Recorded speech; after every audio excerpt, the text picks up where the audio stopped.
Hey, everybody, and welcome to a new episode of Comic Book Nerd Nation. I believe it's episode 159 or 149. I don't fucking know. But today, since there is no Fox 2, I am Fox 3. And we got with us the Pirate. Hey, Hey.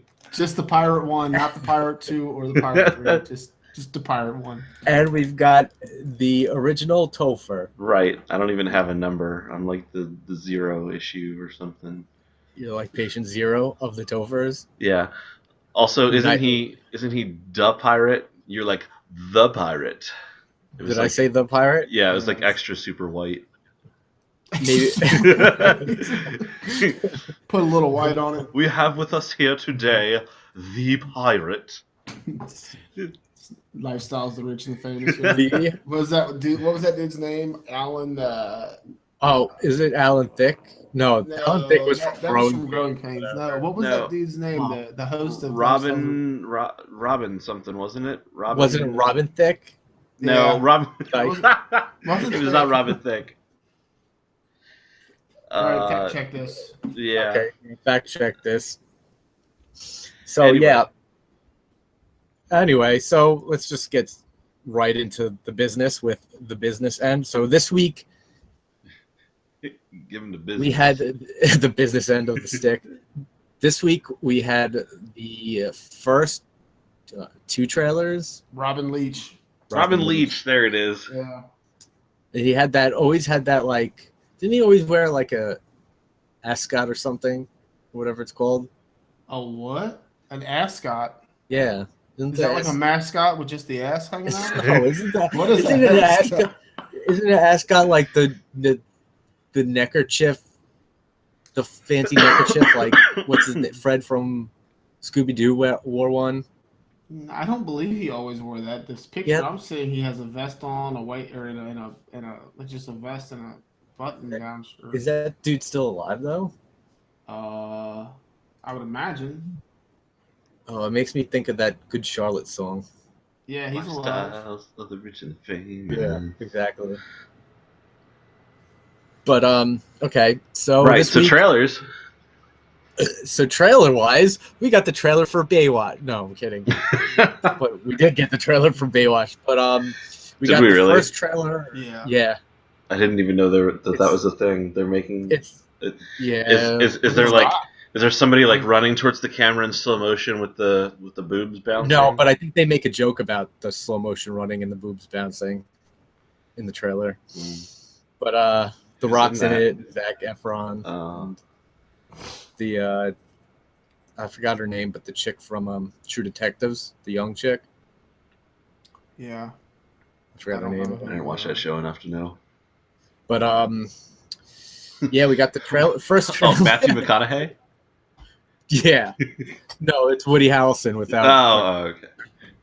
But we got the first trailer for Spider-Man: Homecoming. Yay! Oh, I did watch that. Okay. Yeah. Yeah. So we had the first trailer that came out, I think Thursday. And what'd you guys think about it, John? I know I just made you watch it. Yeah, I hadn't watched it yet. I've been busy for whatever reason, slipped my mind. But yeah, Brian reminded me about it, so I watched it. It's pretty good. I like it. I like that Tony Stark's in it a lot. It seemed like it looked. At least it looked like there was quite a few scenes with him in it, kind of like as his. Mentor. I would say mentor, but it's more like "don't be like me" mentor. Like he's. Anti-mentor. Yeah, he's like an anti-mentor. You know what I mean? Like, he's like, there's even one scene where he's like, how do I be an Avenger? And he's like, you want to be an Avenger? He's like, you do everything. He's like, don't do anything I would do, and don't do. Anything I would do. He's like, there's a very gray area in between there, and he's like, okay. Then he like reaches over, and he hugs him, and he's like, it wasn't a hug. I was just getting the door for you. He's like, oh. So I thought it was well done. I thought there was a lot of comedy in it, like the scene where he's like with the bank heist and they all have the Avengers masks on.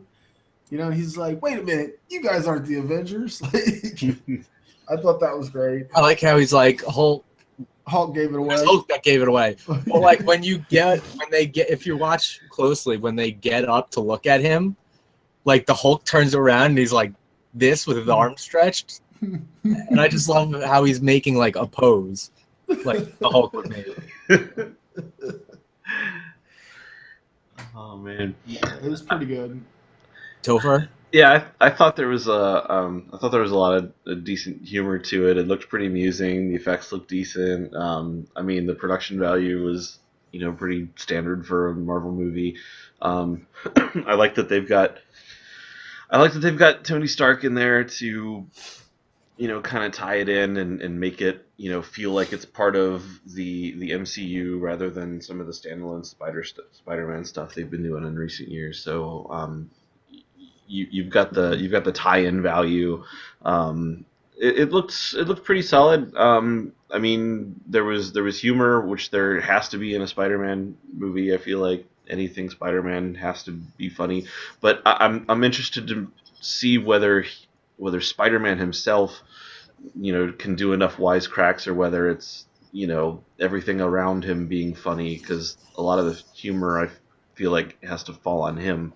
But I mean, the actor did a good job. It'll be nice to see him try and maybe come into his own a little bit, and I'd like to see the character by the end of this movie be a little bit more, I don't know, independent, stand up for himself a little bit more, like be an actual force. I don't want him to be Iron Man's sidekick. I don't want him to be like a lackey or anything like that. I want him to be a hero in his own right, and I hope that gets addressed at some point. The other thing that stood out to me was we had talked last week about the fact that the spider suit has wings now, and I didn't think that they were all that intrusive, distracting.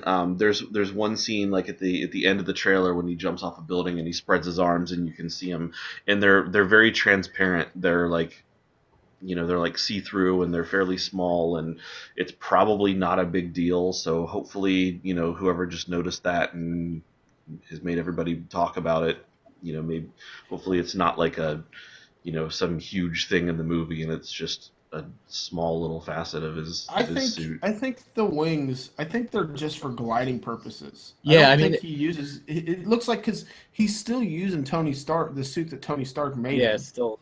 Well, I want to. So I want to touch on that too, because you could tell that. Okay, that if nobody noticed, that's the Washington Monument that he's jumping off of. He's probably on a high school field trip. Yeah, so he really doesn't have any.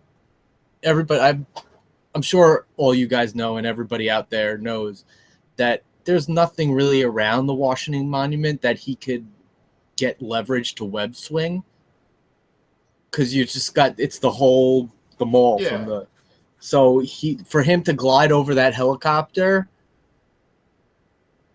is, you get it. He can't jump over a helicopter, land on the floor, and just run away from the top of the Washington Monument. Isn't there like a lake or something, or a pond in front of the Washington Monument? Yeah, the reflecting pool or whatever it's called. So and Washington, I don't know the last time I've been over there, probably when I was 17, but there's no tall buildings within enough range for him to grip on with webs and swing towards something. So for him to glide at a distance where he could, it's understandable. It's not like over the top he's gliding through New York City like it's a canyon and he's like wingsuiting it. He needs distance. He needs to get away.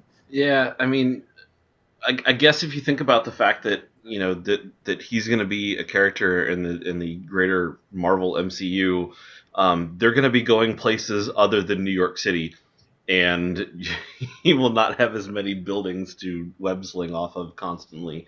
So I guess kind of introducing the fact that he can still get around when there aren't skyscrapers to travel between. I guess establishing that now could come in handy for future movies when he's somewhere else without tall buildings everywhere. Or giant Ant-Man. or giant Ant-Man. I did like the scene too where he's like in school, like watching like the footage from Civil War, from the airport scene. Oh, and he's just like daydreaming and watching it. Yeah. Another thing I liked is, I agree with with both of you on the other things you touched on, but another thing I liked is you actually have a couple of Star Wars call-outs when he's on the ceiling in that room. Before it cuts to his friend, there's a AT-AT behind a couple of boxes. I didn't catch in one of the shots, and then yeah, it's quick. And then when his friend looks up at him, he drops a Lego Death Star on the floor.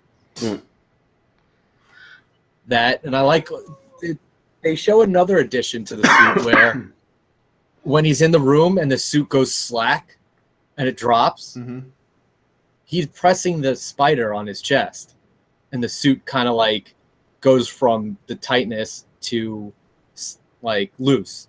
Oh, I didn't catch that. If you notice it and watch back, he smacks that.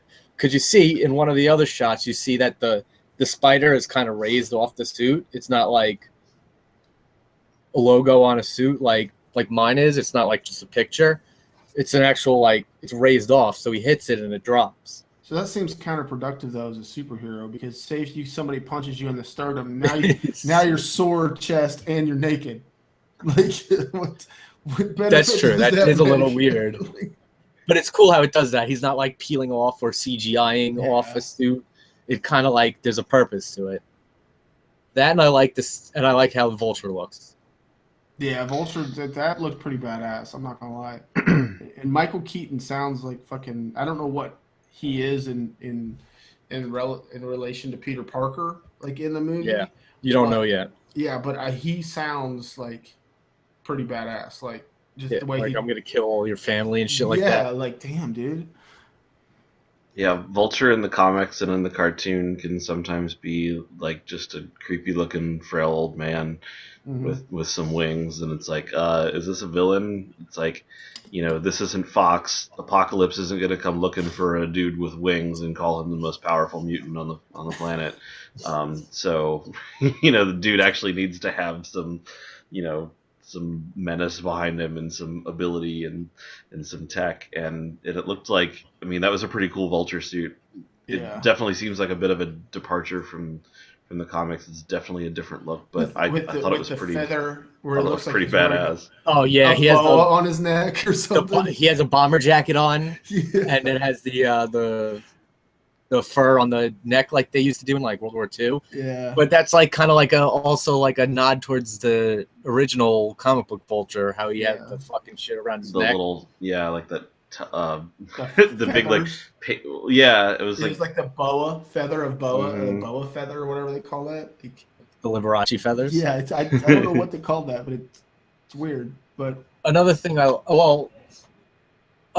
like that I've read in like interviews, because sometimes I do read shit, and Doug's not just taking up articles and we're just like, yeah, cool. That a lot of the tech, and you notice it with that thing that pulls off the vault door in the trailer, that a lot of it is Chitauri tech that was stolen.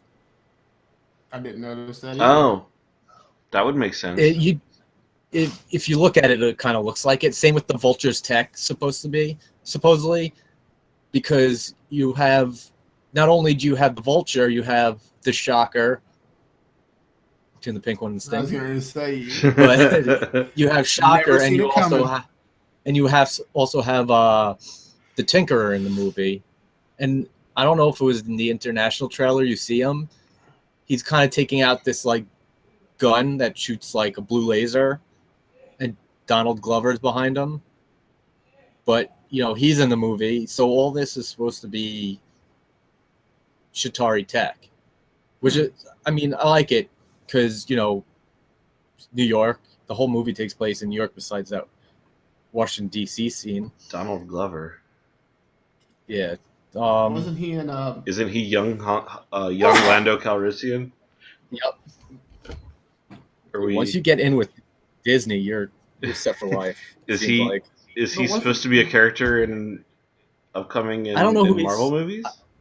They don't have a name for his character yet, or it's not released. Some people are thinking that he's going to be like, if you ever read the Miles Morales Ultimate Spider-Man, his uncle's like the Prowler. Mm. So it's either supposed to be, people are thinking it's either supposed to be that version of the Prowler or the Marvel 616 version of the Prowler. Unless, well, not the Prowler himself, but, his secret identity name. Right. No one knows for sure yet. Yeah, that's cool because in the comics, Vulture he's like an electrical engineer or something who just makes this shit out of tech, kind of similar to how Tony Stark would do. And so I guess if you've got alien technology raining down over New York City, suddenly there's a bunch of technically minded New York City villains who have all this technology to start tinkering with and rampaging across the city with. So it makes sense that now you've got the tech villains are suddenly the ones that are rampaging around New York, and now we need a New York based hero to stop them. So I like the way it fits into the greater MCU. Yeah, I mean, even there's a part where I wonder why Tony Stark is in the movie so much. There's a part which I just talked about where the guy who's playing the Mad Tinker, such a weird fucking word to say. Tinkerer. Tinker. I think I like Tinkler. Tinkler. But Mad Tinkler. the part where he shoots this gun that shoots this blue laser, videos I've watched, reviews I watched of the trailer, think that it looks like like the split second before he shoots it off, it says it looks like a gauntlet, like an Iron Man gauntlet on the tip of the gun. So I wonder if that's why Tony Stark, because they might have some of his tech too, from whether it's fucking shit's falling off in New York while he's fighting, or Iron Man 3 when he blows up all those suits, somebody got a piece of it. But I wonder if that's why he's in the movie too, because somebody's using part of his tech. Could be. Yeah, there is. But- Isn't there one scene where they're like suited up together? Yeah, that at the end, that was like Yeah. my favorite scene because it's a throwback from the cover of Invincible Iron Man, where it's Spider-Man swinging. The cover is Spider-Man swinging and Tony Stark in the suit flying. Mm. So I'm excited. I just hope the movie isn't too much Iron Man. I'm really hoping that Tony Stark's presence is, as a supporting character, and that he doesn't turn out to be like the star of Spider-Man's movie. Yeah, I hope in that scene, like the scene where they're like suited up, going through the city at the end. I hope that if that's the end fight, they're going to stop the Vulture. I hope like Iron Man gets knocked out right away and Spider-Man saves the day, and That'd be at cool. the end it's just like Tony Stark's like, okay, you're ready. I just hope Tony Stark, no matter how much he's in it, I just hope he's not a whiny bitch in it. In previous films. That's Well- like he's always got some sort of like boo-hoo shit going on, and even though he still makes it comical, but like Oh, like at Iron Man 3, like, oh, I can't, I'm all fucked up from going into the portal. And Iron Man 2, Iron Man 3, Civil War, fucking like he thinks he knows better. what else was he in? I could stop the problem. Is I mean, that it? let's face it, Tony Stark is kind of a whiny bitch. I mean, Yeah. he is in the comics too. I actually appreciated the fact that Civil War made him, made his character a little less likable, and they made him the whiny, petty bitch that he is, because there's too much Tony Stark in comics, and anything that that gets people a little bit more sick and tired of seeing Tony Stark everywhere is good in my book. So I'm kind of, that's why I'm hoping that Tony isn't the main character of Spider-Man's movie, because it'll be nice for. They need a fresh face for the MCU, because they've been talking about how Robert Downey Jr. is not going to be in these movies forever. There are no more solo Iron Man movies. He may or may not be. I mean, he's in Infinity War, I think. Yeah. Yeah. Yeah. But, after that, probably not so much. So, if he's going to be leaving, and Chris Evans may or may not be leaving, they need some of the newer generation to actually be able to carry a movie on their own. So, Spider-Man has long been the, one of the iconic faces of Marvel. So, having him come into a prominent role would be pretty awesome. I mean, you have so many faces now that could take up his role so far. I mean, look at the new breed, you could call them, that have been in the movies, that still have a lot of movies on their contracts. You got Sebastian Stan, you got whatever Olsen her name is, you got Spider-Man now, you got Black Panther. Black Panther, Anthony Mackie, Falcon. I mean, you have all those people to step up the roles of like Chris Evans and Thor, and who knows what they're gonna do with Thor. Crap, I can't remember Black Panther's actor's name. It's Ta-Nehisi Coates or something like that. Yeah, it's something that we're gonna butcher. Yeah. Or maybe not. Maybe we could just be thinking of like Elvis Ira's weird name. That was wrong. It's Idris Elba. See, that's what I said. His weird name. Right. You called him like Elbow or something. Oh my god! I'm like way wrong. It's Chadwick Boseman. Who the hell am I? Oh, that's the easiest name ever. I know. It's as easy as Tom Holland. Well, I think we're thinking of that other guy. Who is? Oh my god! I am way off. I think the guy in Doctor Strange. What was that dude in Doctor Strange? He was Baron Mordo. Chiwetel. Yeah, and you even have Chiwetel. Oh, never mind. Ejiofor. Okay, I'm like, who was I thinking of? The guy I mentioned. I looked him up. He's an author. I'm like, oh shit, how the hell did I mix him up? He's the author who wrote the new Black Panther stuff. So that's why I have been confused. All right. So, and also you have Doctor Strange one of them to take up the lead role. So I know I'm excited to see this movie next year, with the 700 other comic book movies coming out. Wait, which one? Be Spider-Man. Oh, what was the other trailer we were talking about? You said there were a couple of trailers. What was the first trailer? That was the only trailer. Oh, I thought you said we had a couple trailers this week. Oh, because I mentioned Baywatch first. Oh, okay. I was like, oh, damn. I was like, I'm looking forward to this other trailer. What's this other trailer? So the next bit of news I have, being Chris quickly touch base on over the chat, is that R.L. Stine is now writing a new Man-Thing comic for Marvel. This makes me happy. This makes me super happy. Except for they used Goosebumps and you had a problem with that. Yeah, so the article mentioned him as Goosebumps author R.L. Stine, and while Goosebumps was good, and I guess it was for a slightly best-selling book he's ever done. Yeah. Is it? I mean, maybe. I never heard of the book you talked about. Oh, so I mean, Goosebumps was the series. I guess that one got turned into a TV show or something, or and a movie. Yeah, and a movie. Oh God, I don't even watch that movie. I don't know. No, he originally got big for he was writing adult and young adult horror books, like horror thrillers. And that's why we don't mention. It was called Fear Street, and in grade school, I used to read the shit out of those, and I loved them. And then he started writing Goosebumps after that to write basically a more accessible children's series that was not as intense as the Fear Street books that were maybe not appropriate for younger kids. So the Goosebumps is like... Did they have sparkling vampires? I don't know.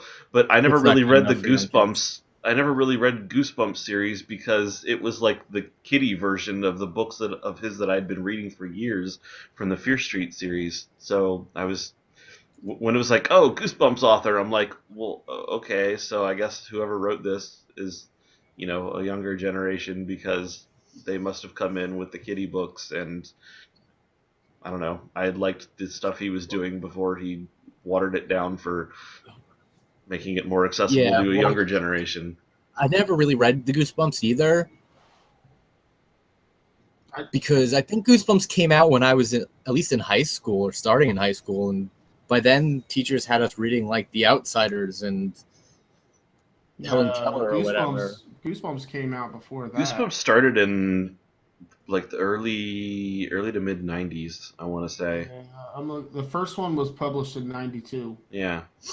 Oh, really? Yeah, and then it's from '92 to. I'm still reading Spider-Man comics then.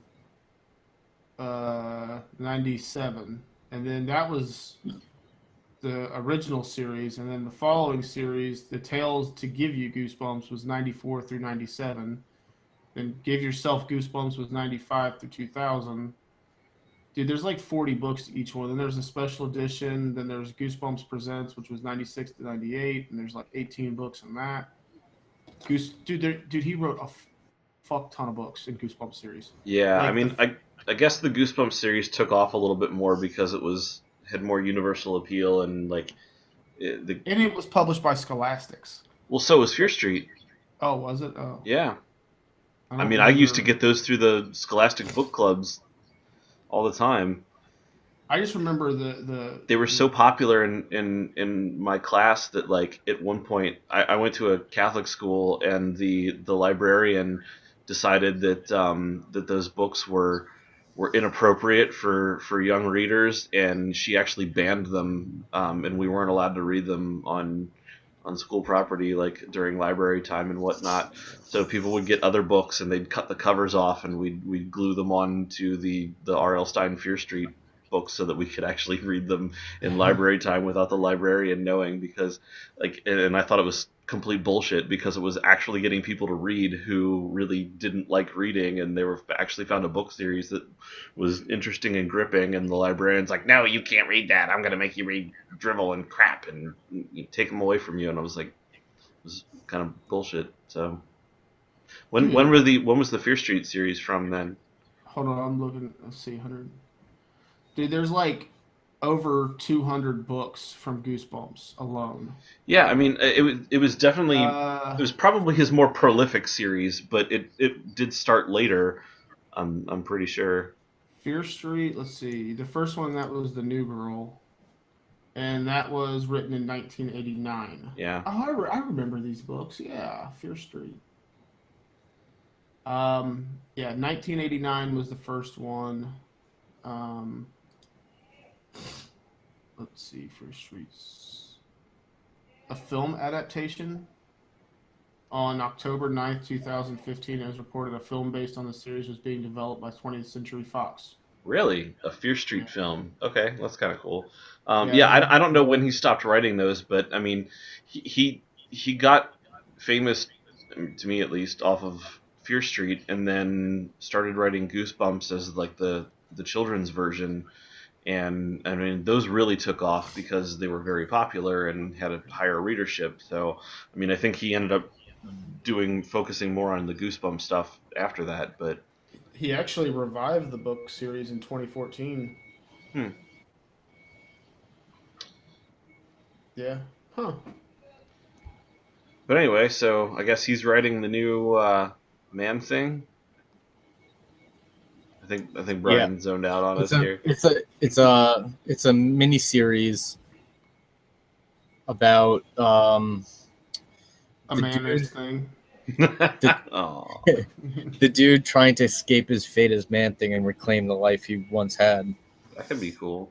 I mean, yeah, I might pick up the first issue because it's R.L. Stein, and they say in the article, he's known for writing all his stories based on like fear, Has he kind of done? Fear Street and stuff like that. So, Man Thing lights on fire anything that feels fear or whatever. Has he ever done comics before? I don't think so. Nope. think so. You're the fact checker. Contributions to other series: Masters of the Universe, G.I. Well, Joe. there you go. That doesn't mean the Comics or TV shows? Find Your Fate. Indiana Jones and the Curse of Horror Island. Indiana Jones. I don't know. This is just contributions to other series. Masters of the Universe. Demons of the Deep. One of you's got some high-pitched feedback going on somewhere. I don't know if you got like a fan running or something. Oh, I but, think the um, vacuum cleaner. yeah, that's probably it. Indiana Jones and the Ape Slaves of Howling Island. Yeah, I've always liked Man-Thing as a character. I don't know if you guys have ever read anything. I haven't really read any stuff that's maybe Man-Thing's own title, but whenever he has like an appearance in some kind of special or something, it's kind of neat. Like the character, he's like this, I don't know, like this grotesque looking creature, but like he's not like a bad guy or a good guy. He's more like a force of nature almost. Yeah. And like he Kind has of like this a Swamp Thing. Yeah, but almost. but it's a little different because he has this ability where anyone who's near him gets taken over by this extreme sense of fear, and if they come in contact with him, they can actually glimpse the future and see like scenes from their life in the future or things that will happen, and so like it's interesting because it's more of like an amplifying effect on the characters who come into contact with him, because it can it seems like he's terrorizing you, so he comes off as a bad guy, but it's like he can't really help it. And so when heroes come into contact with them, it's like it's interesting seeing them deal with their fears and how they react to it. And villains, of course, get even more paranoid and come up, with even weirder plans. And I feel like he's always been a pretty good supporting character, and the character is definitely tragic in his own right, but his stories normally work best, I feel like, when they're affecting somebody else, and you get to see his effect on another character. So it'll be interesting to see, the supporting characters in his own story and how it, deals with how normal people deal with it. And I don't know, I'm kind of excited for it because I, loved R.L. Stine from my childhood, so this is a bit of nostalgia coming back. Yeah, to, I mean, he just seems like the perfect fit to write a Swamp Thing miniseries. Yeah. So, I don't know what Did else. you say a Swamp Thing miniseries? Yeah, Man-Thing, Swamp Thing. Man-Thing, Swamp Thing. Yeah. Man-Swamp Thing. So, I think Man-Thing actually came first. I think you're right. I think this is. does anybody remember? Did anybody remember or see? I think it was on. I saw it on Sci-Fi a long time ago. There was an actual Man-Thing like sci-fi movie. No, I did not. Well, I mean, you could still find it. It's not anything worth for, but There's it's interesting. There's a ton of characters that Marvel and DC have just basically blatantly ripped off of each other, and Deadpool. yeah, and some of Well, I them mean, they're Marvels not came rip-offs, first. but Well, yeah, but I mean, some of them Marvels came first, some of them DC's came first. I think probably a few more of them DC's came first. But oh wow, nice. Yeah, I got the first 10 Swamp Things, but the first I one want was to put them in wrappers. yeah, Right? Maybe the some plastic on that. Yeah. Oh, you remember when comics were 10 cents? We'd probably be reading everything right now. Right. These were 20 cents. The first one was Oh. 20, but the first one was Well, in, they're extra big. House of 1,000 Corpses. no, what was the one? House of Haunted Hill. no, what was it? Oh, what was the fucking first one? It was the first appearance was like something house. Swamp Thing. Let me see. Here. House MD. House on Haunted Hill. House of Secrets, July 1971. It was issue 92. Man Thing was in 1971, but what was Man Things first. So we got July 1971. Let's see who came Probably first. like House something to Tales to Astonish. I think it was Savage Whatever Tales for Man Thing. So as John fact check said, May 1971. So Man Thing is literally 3 months older than Swamp Thing. That's hilarious how fast they DC jumped to just rip them off. well, I mean, like, they didn't waste no time. yeah. So sometime during the week, earlier, since Oh, I don't know, last week. so the week we're apparently, recording this. not to interrupt you, but apparently they're both a ripoff. In 1942, there was a character called the Heap in something called Airboy Comics that was a giant anthropomorphic swamp monster. Oh wow! So I mean, if you can sort of say it's they're both a ripoff of that. They cancel each other out. They negate each other. All you had to do is take a lawnmower to them and they're dead. Hedge clippers. Oh wow! So Weed whackers. Man Thing went on to be featured in various titles and in his own series, including Adventure into Fear, which introduced the character Howard the Duck. Interesting. Why are you fearing Howard the Duck? Why are we fearing Howard the Duck? Right. Well, actually, I'd run away from a duck man. I mean, Also- but he's like 4 foot tall. Just kick him. This article here says that even though they came out a couple months apart, that back then issues took several months to produce, and so they probably actually started, creating them somewhat independently without knowing that the other one was working on the same thing. Man Thing is from the Florida Everglades near the Seminole Reservation. Been near that area.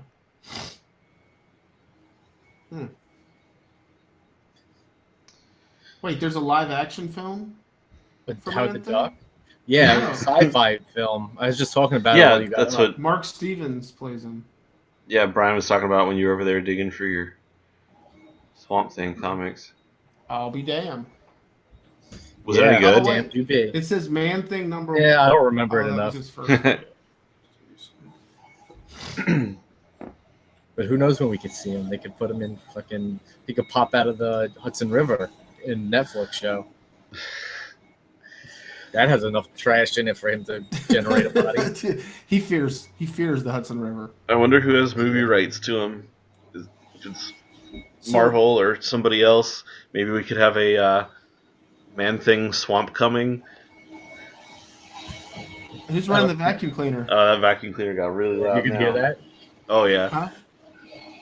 But I don't know how to. Wait, how do you?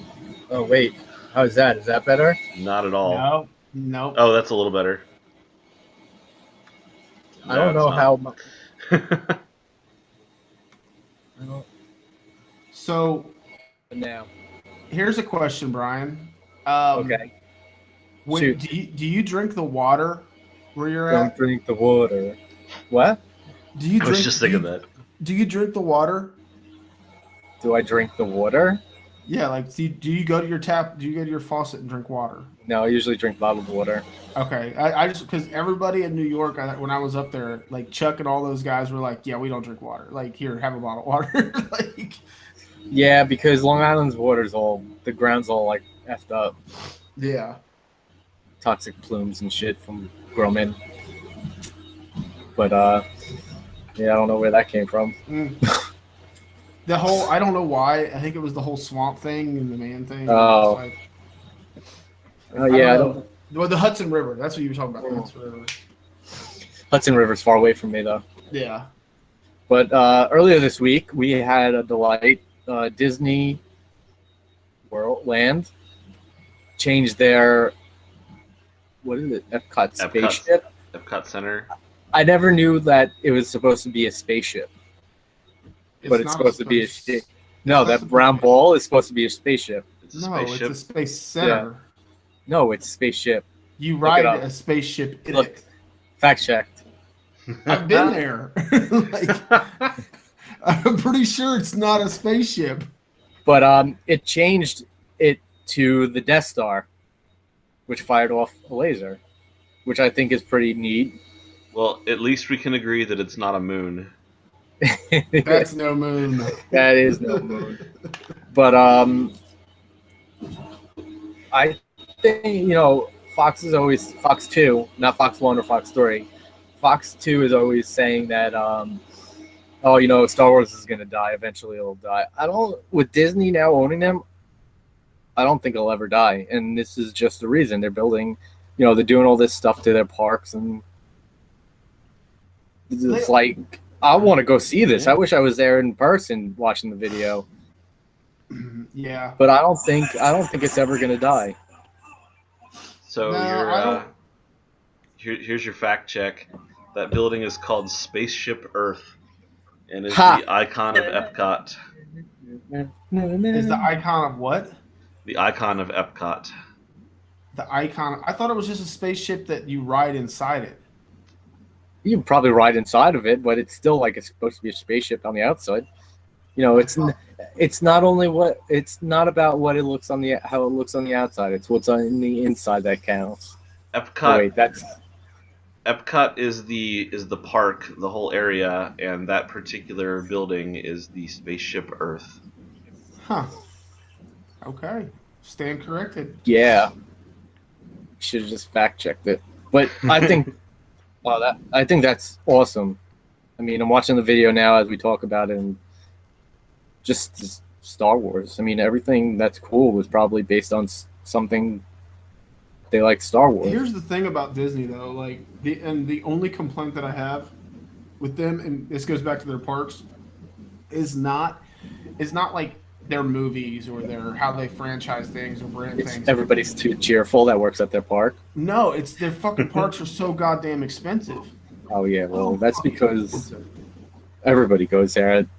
No matter how much they raise the price, they'll always make everybody. It'll be always crowded. It'll be always like filled. And they still and what's crazy is they have these like fast pass things now. I guess they call them like these like bracelets that you scan into things, and you can like wait, like you can it holds your place in line for, but it doesn't. You can only use it like so many times per like so many hours or something. Yeah, and that's everybody uses those, and everybody so there's still like ridiculous amounts of lines. Well, so they had the fast pass thing, but the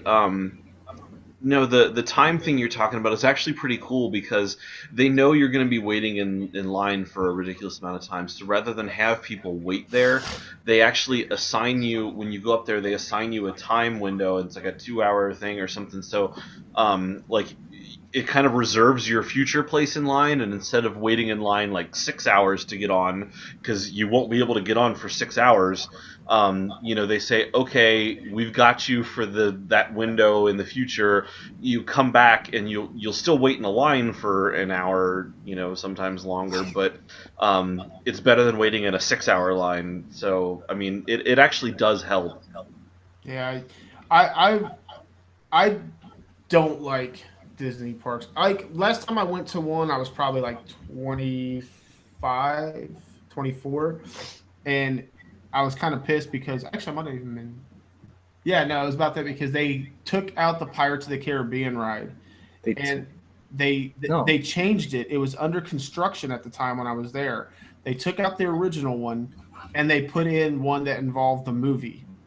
Really? What? Yeah. How long ago was this? Like 2004, 2005. No. Mm-hmm. I'm telling you.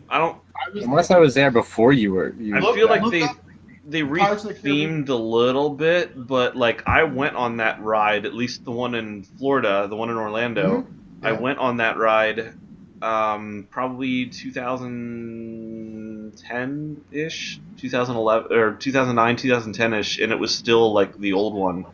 Yeah, they had when I was there, it was like 2004.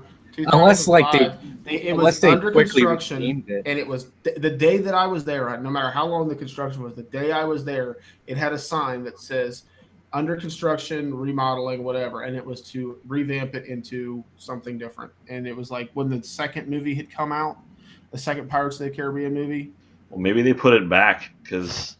Yeah, I don't know because I was pissed. That's the only ride that I really liked. Like remembered when I was a kid. That and the Haunted Mansion. I don't know, but that and the Haunted Mansion, and I could only ride the Haunted Mansion when I went down there. But now Universal Studios when I went was like that was the same. No, it was I was like it was like mid '90s when I went to that. But that place is so much better. But Universal Studios is pretty pimp. Yeah, but I hated the fucking lines too. It was like I remember the Jaws ride was like 2.5 hour wait for a 2.5 minute long ride. I'm like, fuck, this is ridiculous. But Universal Studios was pretty sweet. The Back to the Future ride was awesome. What is the Star Wars park getting added to Universal, No, or is that MGM? It's getting added to Disney. The Star Wars is because Universal's not Disney. Universal's is. Oh yeah, Universal. Universal's is Universal Studios. Yeah, that's true. I think it's MGM. The MGM park Star Wars is getting added to. What has the Harry Potter? Is that Universal? No, that's wait. Yes. That's Universal. I think so. You can't. Maybe if Disney owned the rights to Marvel owned the rights to X-Men and Disney had X-Men, maybe we'd get a park with the X Mansion in the middle of it. That'd be cool. That would be cool. Yeah, Yeah, Harry 'cause Potter is Universal Studios. Both Universal and Disney both have like 3 or 4 different parks that are all like down there and part of one mega park, and it's like full separate parks, and each has its own different name, and it's confusing to remember which one's which. When we Disney- combined our parks, we create. Disney has like there's the Magic Kingdom, there's the Epcot Center, there's which one that has is the Epcot Center the one that has all like the world of beers and Yeah, that's the one that has like the different worlds. Death of- Star, yeah. That's okay. So then there's that one. Then there's Wild Animal They're, Kingdom. they're all arranged in a giant Yeah. ring around Spaceship Earth. that blows my mind now that they call it spaceship, like Earth. I don't Why a understand spaceship that. can't be a giant sphere? No, it's a spear fixated at the ground. I'd imagine a spaceship would be in space. That's just its landing platform, just because it I hasn't know, taken off lately. Exactly. Yeah, Jesus. That's my problem. Like if I were to see it, just let me see it take off once, Disney. Once. Validate that fucking name. I know you got the goddamn money. They're going to be the first ones to Mars, not fucking Tesla or any space program X or whatever. It's going to be Disney. They're going to touch base there and they're going to film it. James Cameron's going to direct it and produce it. Is Matt Damon going to get stuck there? Nope, but Michael Bay's going to make all kinds of wobbly bass noises in it. Wub, wub, wub, wub, wub, wub. With 360 camera angles, spinning around, going in upward motion. So I think that's it for this week, unless somebody else has something. Nope, not really. Nope. So that's it for this week. With conviction this time. Thanks for showing up and watching. Comment below something. Tell us how much you missed Fox 2. Fox Or- 3. Or how much you didn't. We'd love Yeah. we'd love to hear that too. Because, we want to make him sad. Because that's what happens when he tells us at 6 o'clock in the morning that he's not showing up. It wasn't that. Yes, It it was- was that. it was- it was okay, it was 2:30. 2:30. It was 2:30 in the morning. Which is even weirder for Fox because he's usually in bed by Right. Well, probably just getting up at 2:30. He was probably up having his morning cup of coffee, Mowing the lawn. starting breakfast, firing up the old lawnmower. I was still awake, Yeah. and I was looking at him like, damn it. I'm like, so does this mean we are or we aren't recording tomorrow? Because if we're not, then I'm not fucking getting up at 9 a.m. on a fucking Saturday. But we were up anyway saying, what are we Well, doing? I seen that, and I took it as we're not recording. So I guess I didn't set my alarm because I had a few drinks in me. Mm-hmm. I'm like, oh, and then I see a missed call from Brian, I think, and Yeah, and you're like, I'm up, and it's like 2 o'clock in the afternoon. Well, yeah, because we got up because we were like, oh, shit, I guess I got to be there. And then I tried to go back to sleep for a bit. But, yeah, would have been nice if we had just canceled. but- So anyway, That's Yep. it for this week. Yeah. Yeah, that's it for this week.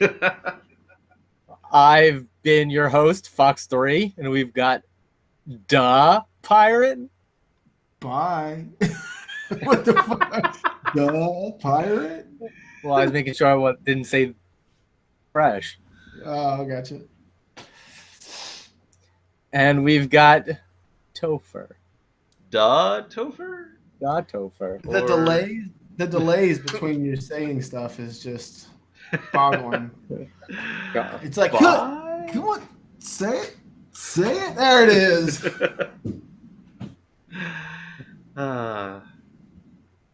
This is the worst sign off ever. Yeah. Did you end it?